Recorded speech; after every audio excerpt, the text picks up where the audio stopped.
نحمدہ ونصلی ونسلم علی سیدنا و مولانا محمد رسولہ النبی الامین المکین الحنین الکریم الرؤوف الرحیم اما بعد فاعوذ باللہ من الشیطان الرجیم بسم اللہ الرحمن الرحیم۔ واجب الاحترام ساتھی، اللہ تعالیٰ کا بے پناہ لطف و کرم اور اس کا احسان عظیم ہے کہ جس کی توفیق سے ہم اس کے ذکر کے لیے اس کے گھر میں جمع ہیں۔ آج ہم اللہ کی توفیق سے سورہ ہود کی آیت نمبر 116 سے اپنے سبق کا آغاز کریں گے۔ اللہ کریم نے ارشاد فرمایا فَلَوْلَا كَانَ مِنَ الْقَرُونِ مِنْ قَبْلِكُمْ أُولُو بَقِيَّةٍ يَنْهَوْنَ عَنِ الْفَسَادِ فِي الْأَرْضِ إِلَّا قَلِيلًا مِّمَّنْ أَنْجَيْنَا مِنْهُمْ وَاتَّبَعَ الَّذِينَ ظَلَمُوا مَا أُتْرِفُوا فِيهِ وَكَانُوا مُجْرِمِينَ۔ سو تم سے پہلی امتوں میں سے ایسے صاحبان فضل کیوں نہ ہوئے جو لوگوں کو زمین میں فساد انگیزی سے روکتے، بجز ان سے کہ تھوڑے سے لوگوں کو جنہیں ہم نے نجات دی، اور ظالموں نے عیش و عشرت کے رستے کی ہی پیروی کی جس میں وہ پڑے ہوئے تھے اور وہ عادی مجرم تھے۔ اس سورہ ہود میں اللہ کریم نے 7 انبیاء کرام کا ذکر کیا اور 6 امتوں کو عذاب سے دوچار کرنے کا اللہ کریم نے ذکر کیا۔ 7 قصص بیان کیے اور جب تک 6 قصص میں اللہ کریم نے ابراہیم علیہ السلام کے علاوہ تمام امتوں پر جو عذاب نازل کیا اس کا ذکر کیا۔ تو اس آیہ کریمہ میں اللہ کریم نے وہ سبب جو تھے وہ 2 بیان فرمائے کہ کن سبب سے ان امتوں کو اللہ کریم نے عذاب ان پر جو بھیجا، عذاب سے دوچار کیا۔ پہلا سبب یہ بتایا اللہ کریم نے کہ ان لوگوں میں کوئی ایسی جماعت موجود نہ تھی جو نیکی کا حکم دیتی اور برائیوں سے روکتی، امر بالمعروف اور نہی عن المنکر۔ یہ بھی ہمارے دین کا ایک اساس ہے اور ایمان والے کا بنیادی جو کام ہے نا، جہاں نماز، روزہ، حج، زکوٰۃ وغیرہ ہیں، وہاں پر ایمان والے کی یہ بھی صفت جو ہے لازم ہے، امر بالمعروف اور نہی عن المنکر۔ اللہ کریم نے ایک سبب یہ بیان فرمایا کہ اس سبب سے میں نے ان امتوں کو جو ہے غرق کیا کہ ان میں کوئی بھی ایک ایسی جماعت نہ بچتی تھی جو برائی سے روکتی اور نیکی کی تلقین کرتی۔ تو اس سے یہ بات سمجھ آئی کہ وہ معاشرے، وہ امتیں، وہ قومیں جو ہیں وہ اللہ کے عذاب سے 2 ہو جاتی ہیں جہاں پر برائی سے روکنے والی اور نیکی کی تلقین کرنے والی جماعتیں موجود نہ ہوں۔ جب ایسے لوگ دنیا سے ختم ہو جائیں، کسی بھی قوم میں سے، کسی قبیلے میں سے، کسی معاشرے میں سے، کہ جو برائی سے روکنے والے ہوں اور نیکی کی تلقین کرنے والے ہوں، تو پھر اللہ کریم ایسی قوموں کو زمین پر ان کے وجود کو رہنے نہیں دیتا، نیست و نابود کر دیتا۔ اور دوسرا سبب اللہ کریم نے یہ ارشاد فرمایا یہاں پر کہ وہ لوگ جو تھے وہ ظاہری جو فانی لذات اور شہوات جو تھیں، دنیا کی عیش و عشرت، بس انہی میں مگن ہوئے تھے، اس رستے پر ہی چل رہے تھے، اور اقتدار کے نشے میں، مال و دولت کو کمانے کے نشے میں، فقط دنیا پرستی میں اور دنیا پسندی کے معاملے میں ہی پڑے ہوئے تھے، وہ اسی رستے کی پیروی کر رہے تھے۔ دوسرا سبب اللہ نے یہ بیان فرمایا کہ جو قومیں فقط جن کی زندگی کا مقصد فقط دنیا کمانا ہو، مال کمانا ہو، عیش و عشرت ہو، لذات جو دنیا میں اللہ کریم نے پیدا کی بس ان کو حاصل کرنا ہو، ایسی قوموں کے وجود کو بھی اللہ کریم بڑی زیادہ دیر تک برداشت نہیں کرتا۔ تو انسان کو جو تلقین کی جا رہی ہے وہ یہ ہے کہ زندگی اس طرح انسان تو بسر کر کہ تیرے سامنے اگر تیرے معاشرے میں کوئی برائی ہو رہی ہے تو اس کو روکنے کی کوشش کر۔ ایک ہوتا ہے روکنا، روک تو وہی سکتا ہے جس میں اس قدر طاقت ہوگی، قوت ہوگی، مگر روکنے سے مراد یہ ہے کہ کم از کم انسان زبان سے تو کسی کو منع کرے کہ یار یہ کام نہ کرو۔ کوئی برائی کر رہا ہے، کوئی کسی کو گالی گلوچ کر رہا ہے، کوئی شراب پی رہا ہے، کوئی جوا کھیل رہا ہے، تو آپ اپنی استطاعت کے مطابق یہ فریضہ انجام دیں کہ کم از کم اس کو رب کا پیغام تو پہنچائیں نا، کہ یار اللہ کریم کا پیغام یہ ہے، اللہ کریم ان کاموں کو ناپسند کرتا ہے۔ مقصد کسی کے ساتھ لڑائی کرنی، کسی کے ساتھ جھگڑا کرنا نہیں ہوتا، مقصد کسی کی اصلاح ہے۔ یہی فریضہ رب کریم نے ایمان والوں کو سونپا کہ تم لوگوں کی اصلاح کو، اور نبی اور رسول بھی جتنے آتے رہے وہ بھی اصلاح کے لیے ہی آتے رہے۔ تو پہلا فریضہ جو ایمان والے کا یہ ہے کہ جہاں بھی برائی ہوتے ہوئے دیکھے اپنی استطاعت کے مطابق اس کو روکنے کی کوشش کریں، اچھے طریقے ساتھ اللہ اور اللہ کے رسول کا پیغام دیں کہ یار یہ تو جو کام کر رہا ہے یہ اللہ اس کو ناپسند کرتا ہے، اللہ کے رسول نے اسے منع فرمایا۔ باز آنا یا نہ باز آنا یہ اس اگلے بندے کا فعل ہے، آپ بری و ذمہ ہو جاتے ہیں اگر آپ کسی برائی کرنے والے کو اس کی برائی سے روک لیتے ہیں، کوشش کرتے ہیں۔ اگر روک لیتے ہیں تو پھر تو آپ کامیاب ہوگے، اور اگر نہیں روک پاتے فقط آپ اس کو منع کرتے ہیں تو اللہ کے ہاں جو ہے آپ کا وہ عمل جو ہے وہ لکھ لیا گیا کہ یہ ایمان والا ہے۔ اور دوسری، نیکی کی دعوت دینا، کہ لوگوں کو نیک کاموں کی طرف بلانا، بے نمازیوں کو نماز کی دعوت دینا۔ اور یہ کام تو ہم ایسا کر سکتے ہیں جس میں انسان کا کوئی خرچہ بھی،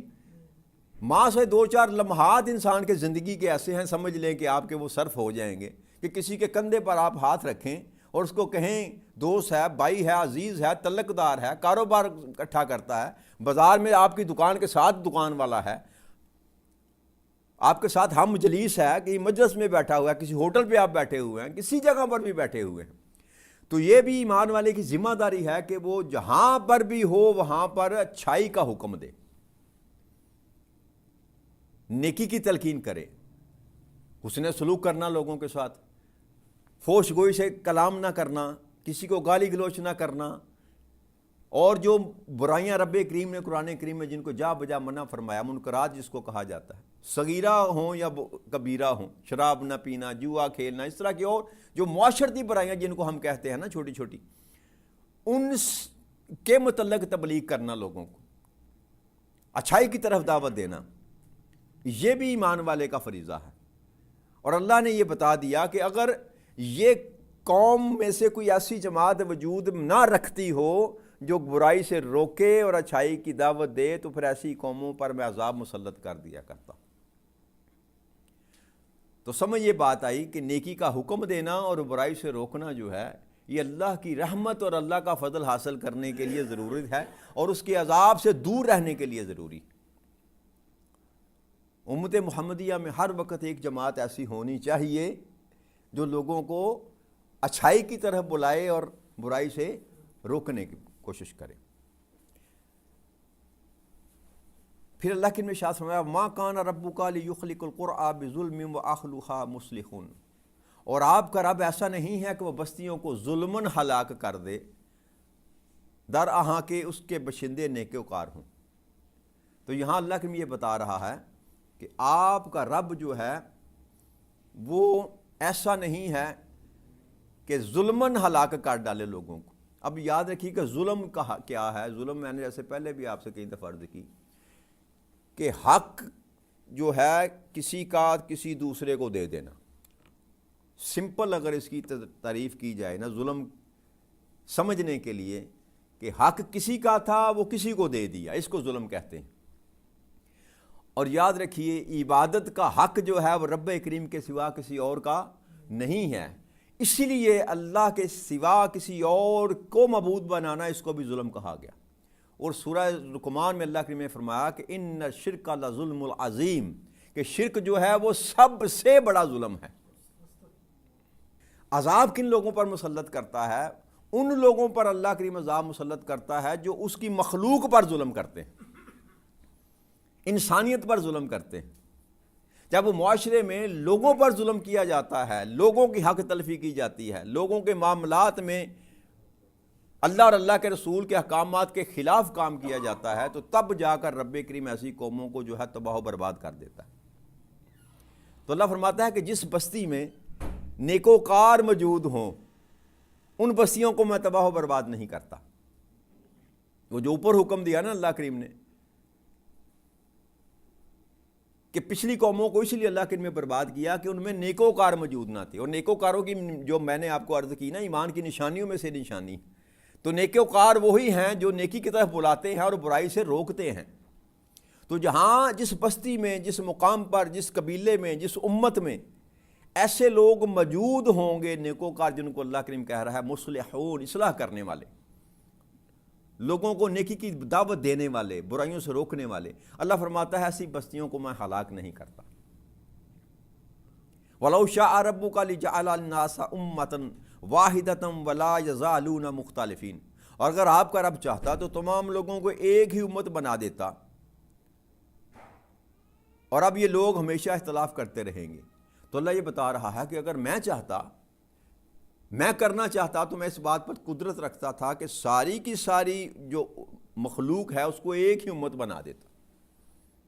جیسے قرآن کریم میں ایک دو مقام، کئی مقام پر اللہ فرمایا کہ اگر میں چاہتا تو سب کو ایمان والا بنا دیتا، تو یہ اللہ کی قدرت میں تو تھی، کیونکہ اس نے تو کن کہنا تھا اور وہ سارا کچھ اس کے امر کے مطابق ہو جانا تھا۔ مگر اللہ کہتا ہے کہ میں اگر چاہتا تو کر دیتا، مگر جب انسان کو اللہ کریم نے انسانوں اور جنوں کو اختیار دے کر دنیا میں پیدا کیا،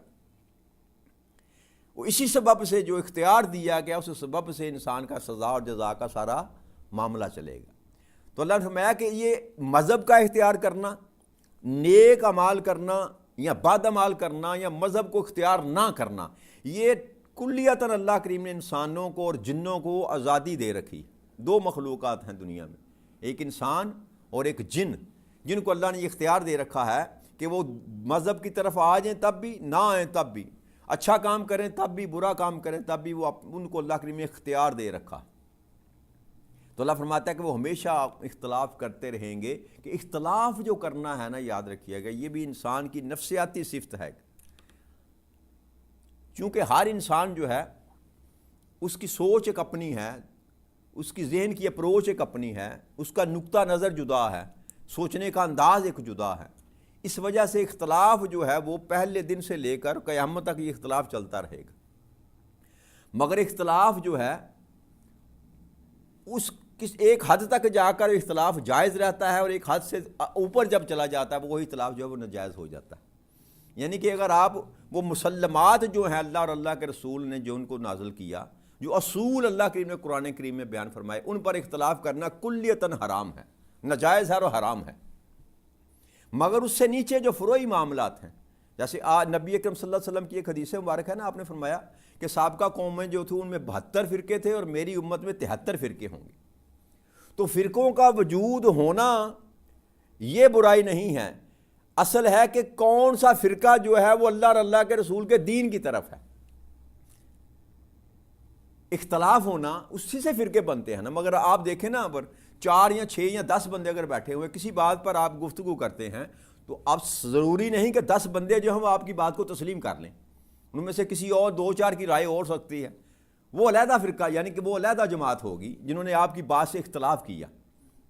2-3 ایسے ہو سکتے ہیں جو درمیان میں رہیں، کچھ آپ کی بات کو مان لیں، کچھ آپ کی بات کو نہ مان لیں، تو انہوں نے بھی آپ سے اختلاف کیا، اور 2-4 ایسے ہوں گے جو آپ کی بات کو مان لیں گے۔ تو اختلاف انسان کے اندر پایا جاتا ہے، اور یہ زندگی کی علامات میں سے ایک علامت ہے۔ صرف مردے جو ہیں وہ اختلاف نہیں کرتے، جو زندہ ہے وہ اختلاف کرے گا۔ مگر اختلاف کو فروعی معاملہ تک تو جائز قرار دیا جاتا ہے، کہ ایسے معاملات جن سے دین پر کوئی ضرب نہیں آتی۔ اور یہ جو آپ کی فقہ ترتیب دی گئی، امام اعظم ابو حنیفہ کی ہے، امام مالک کی ہے، امام شافعی، امام احمد بن حنبل ہیں، اور اس طرح کے اور ائمہ کرام ہیں جنہوں نے ایک دوسرے کے ساتھ اختلاف کیا، مگر وہ فروعی معاملات تھے۔ جو مسلمات ہیں قرآن کریم میں، جو اصول اللہ کریم نے قرآن کریم میں بیان فرمائے، اس پر کسی کا کوئی اختلاف، یہ کوئی بھی نہیں کہتا کہ نماز نہیں پڑھنی چاہیے، یہ کوئی جرت نہیں کر سکتا یہ کہے کہ سود جو ہے وہ حلال کسی شکل میں ہو سکتا ہے، یا شراب حلال ہو سکتی ہے، یا جن رشتوں کا تقدس رب کریم نے بیان فرمایا، حرمت بیان فرمائی کہ یہ رشتے حلال ہو سکتے ہیں، جن چیزوں کو اللہ کریم نے حرام قرار دیا، کائنات ارض و سما میں کوئی ایک بشر ایسا نہیں ہے چاہے کسی بھی مقام پر بیٹھا ہو کہ ان کو حلال قرار دے۔ ہاں، اس سے نیچے جو فروعی معاملات ہیں، نماز کے پڑھنے کے طریقے میں اختلاف ہے، وہ جائز ہے، اس میں کچھ قباحت بھی نہیں ہے، اس سے دین میں کچھ فرق بھی نہیں آتا۔ تو اس طرح کے فروعی معاملات میں اختلاف جو ہیں یہ پہلی امتوں میں بھی تھے اور امت محمدیہ میں بھی ہیں۔ اور یہ رہیں گے۔ اور صحابہ کرام جب ہوتے تھے نبی اکرم صلی اللہ علیہ وسلم کی زندگی میں بھی، تو صحابہ کرام کے اپنے اندر بھی اختلافات ہوتے تھے،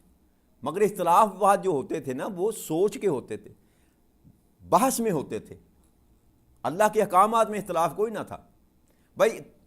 طویل کرنے میں آپ کچھ کر سکتے ہیں، کسی بات کی طویل میں کچھ کر سکتا ہوں،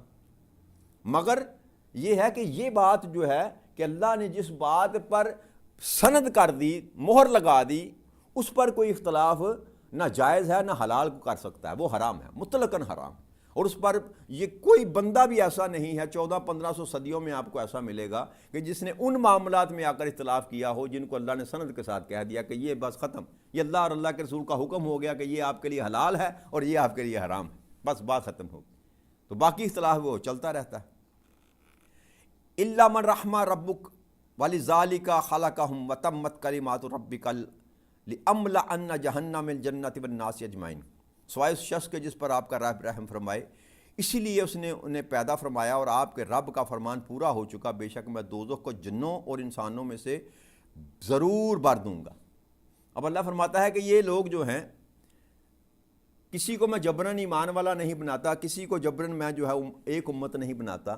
اور یہ اختلاف آپس میں کرتے رہیں گے، مگر ماں سوائے ان لوگوں کے جن پر میں نے رحم کیا۔ رحم سے مراد کیا ہے؟ رحم تو ہر ایک پر کرتا ہے، وہ رحیم ہے۔ یہ جس رحم کی اللہ کریم بات فرما رہا ہے وہ ہدایت ہے، ماں سوائے ان لوگوں کے جن کو اللہ کریم نے ہدایت کا رستہ عطا فرما دی،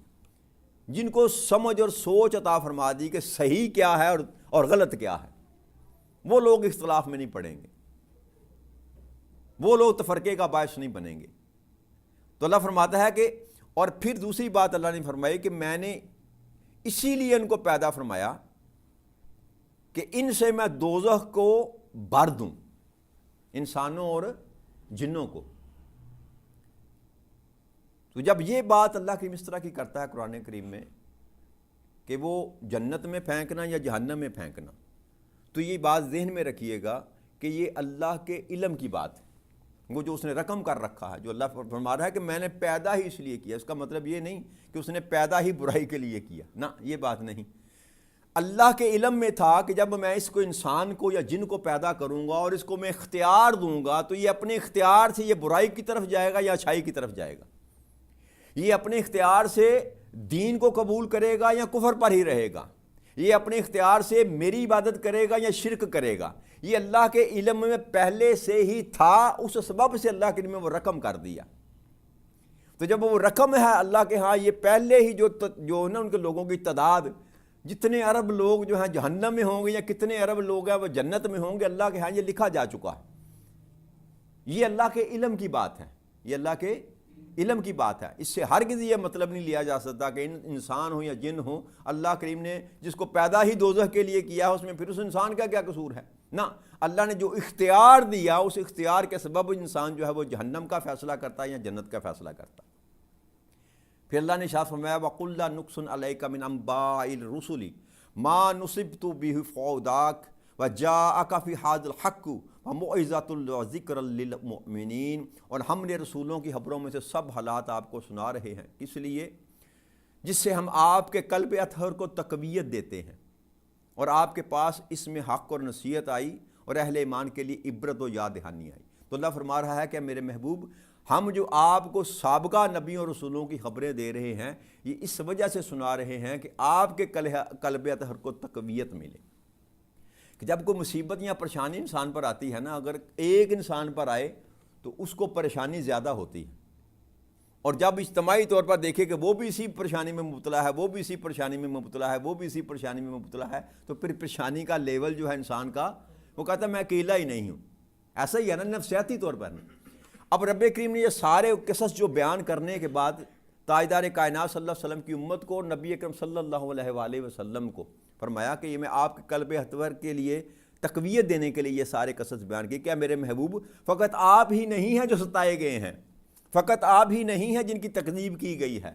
فقط آپ کی ہی امت نہیں ہے جن پر ظلم کیے گئے ہیں۔ یہ سارے قصے بیان کرنے کا مقصد یہ تھا کہ آپ کے دل اطہر، قلب اطہر کو اطمینان دیا جانا، اور پھر آپ نے اللہ کے فرماتا ہے کہ یہ جو صورتیں میں نے آپ کو سنائی جا رہی ہیں، اس کی دو مین جو اس کے دو کاز ہیں کہ یہ ہے کہ اس میں نصیحت ہے کن لوگوں کے لیے؟ حق والوں کے لیے، جو سیدھے راستے پر آنا چاہتا ہے اس کے لیے نصیحت ہے، اور اہل ایمان کے لیے عبرت اور یاد دہانی بھی ہے۔ یعنی کہ دونوں ہی محرکات ان قصص میں موجود ہیں کہ انسان اگر نصیحت لینا چاہے کہ کس برائی کی وجہ سے قوموں کو غرق کیا گیا تو وہ نصیحت بھی مل سکتی ہے، اور اگر عبرت حاصل کرنا چاہے کہ کن اعمال کے سبب سے ان لوگوں کو اللہ کے عذاب سے دو چار ہونا پڑا تو اس عبرت کے طور پر بھی اس کو یاد کیا جا سکتا ہے، یاد دہانی رکھی جا سکتی ہے۔ یہ دونوں ہی جو ہے نا اللہ کے مبارک دونوں ہی محرکات، نصیحت بھی ہے اور اس میں، اور انسان کی عبرت کے لیے یاد دہانی بھی ہے۔ وَقُلْ لِلَّذِينَ لَا يُؤْمِنُونَ اعْمَلُوا عَلَىٰ مَكَانَتِكُمْ إِنَّا عَامِلُونَ، تو اے میرے محبوب آپ ان لوگوں سے یہ فرما دیجئے جو ایمان نہیں لاتے، تم اپنی جگہ عمل کرتے رہو اور میں اپنی جگہ پر عمل کرتا رہوں۔ یعنی کہ یہ بھی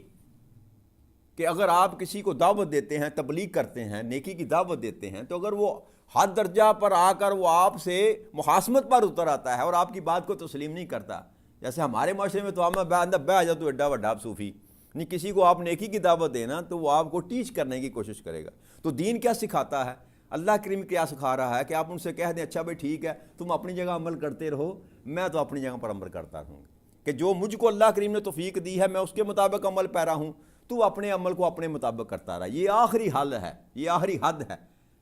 کہ کسی کے ساتھ لڑائی جھگڑا کرنا اور ٹھونسنا دین کو، اپنے عقیدے کو، ایون اپنے دین کو ٹھونسنا کسی پر کہ نہیں یہ دین میرا حق ہے لہذا تو اس کو قبول کر، اللہ کریم نے اس کی ہر کی اجازت نہیں دی۔ آپ کا کام فقط اتنا ہے کہ آپ لوگوں کو دعوت دیں، اور یہی فریضہ رسول اور نبی جو ہے وہ ادا کرتے رہے۔ تو اللہ نے فرمایا کہ آپ کہہ دیں، اب لوگ جو ایمان نہیں لا رہے، آپ کی بات نہیں مان رہے، آپ ان کو یہ کہہ دیں کہ تم اپنے جگہ پر عمل کرتے رہو تو میں تو اپنے مقام پر عمل پیرا ہوں۔ وَانْتَظِرُوا إِنَّا مُنْتَظِرُونَ، اب تم بھی انتظار کرو اور میں بھی تمہارے ساتھ انتظار کرتا ہوں اللہ کے امر کا، اللہ کے فیصلے کا، کہ فیصلہ تو ہو جانا ہے ایک نہ ایک دن، جب اللہ کی بارگاہ میں سب نے پیش ہونا ہے تو وہاں تو حق اور باطل جدا کر کے دکھا دیے جائیں گے کہ حق پر کون تھا اور باطل کون تھا۔ تو آپ فرما دیں کہ میں بھی تمہارے ساتھ اس گھڑی کا انتظار کرتا ہوں اور تم بھی انتظار کرو اس لمحے کا کہ جب اللہ کریم حق اور باطل میں فیصلہ کرتے گا۔ وَلِلَّهِ غَيْبُ السَّمَاوَاتِ وَالْأَرْضِ وَإِلَيْهِ يَرْجِعُ الْأَمْرُ كُلُّهُ فَاعْبُدْهُ وَتَوَكَّلْ عَلَيْهِ وَمَا رَبُّكَ بِغَافِلٍ عَمَّا تَعْمَلُونَ، اور آسمانوں اور زمینوں کا سب غیب اللہ ہی کے لیے ہے اور اسی کی طرف ہر ایک کام لٹایا جاتا ہے، سو اس کی عبادت کرتے رہو، اسی پر توکل کیے رکھو، اور تمہارا رب تم سب لوگوں کے اعمال سے غافل نہیں ہے۔ تو اللہ فرما رہا ہے کہ جو غیب ہے کہ اللہ کا امر کب نازل ہونا ہے، کب اس نے فیصلہ کرنا ہے، یہ جتنے بھی غیوبات ہیں آسمانوں زمینوں میں، اصل جو اللہ اس کا جو ہے نا اللہ کے پاس علم ہے، کسی اور کے پاس یہ علم نہیں ہے، اور ہر ایک اسی کی طرف، ہر کام اسی کی طرف لٹایا جائے گا۔ یعنی کہ ہر عمل جو انسان کرتا ہے اچھا کرے یا برا کرے وہ اللہ کے پاس ہی جائے گا، وہاں پر ڈپازٹ ہوگا، وہاں پر جمع ہوگا، وہاں پر لکھا جائے گا، وہ اللہ کے پاس لٹایا جائے گا۔ سو آپ اسی کی عبادت کرتے رہیں اور اسی پر توکل کیے رکھیں، کہ اسی ذات کے ساتھ توکل کا رشتہ جوڑ کے رکھنا چاہیے۔ انسان کے معاملات اچھے ہوں یا برے ہوں، ہر حال میں اللہ کی ذات پر توکل کرنا چاہیے۔ یہ بھی ایمان کی صفت میں سے ایک صفت ہے، عبادت بھی اسی کی اور توکل بھی اسی ذات پر۔ پھر رب کریم نے ارشاد فرمایا کہ تمہارا رب جو ہے وہ تمہارے سارے ان کاموں سے غافل نہیں ہے، تمہارے ہر ایک عمل کا مشاہدہ کر رہا ہے، دیکھ بھی رہا ہے، جانتا بھی ہے، خبر بھی رکھتا ہے۔ تو یہ بھی باور رب کریم نے کرایا کہ جو بھی تو عمل انسان کر رہا ہے نا، اچھا کر رہا ہے یا برا کر رہا ہے، تیرا کوئی عمل بھی اللہ سے پوشیدہ نہیں ہے۔ تو آج اللہ کی توفیق سے بحمد اللہ تعالی ہماری سورہ ہود بھی مکمل ہوئی۔ اللہ کریم نے چاہا تو کل انشاءاللہ سورہ یوسف کا ہم آغاز کریں گے۔ وما علینا الا البلاغ المبین۔ والسلام علیکم ورحمۃ اللہ وبرکاتہ۔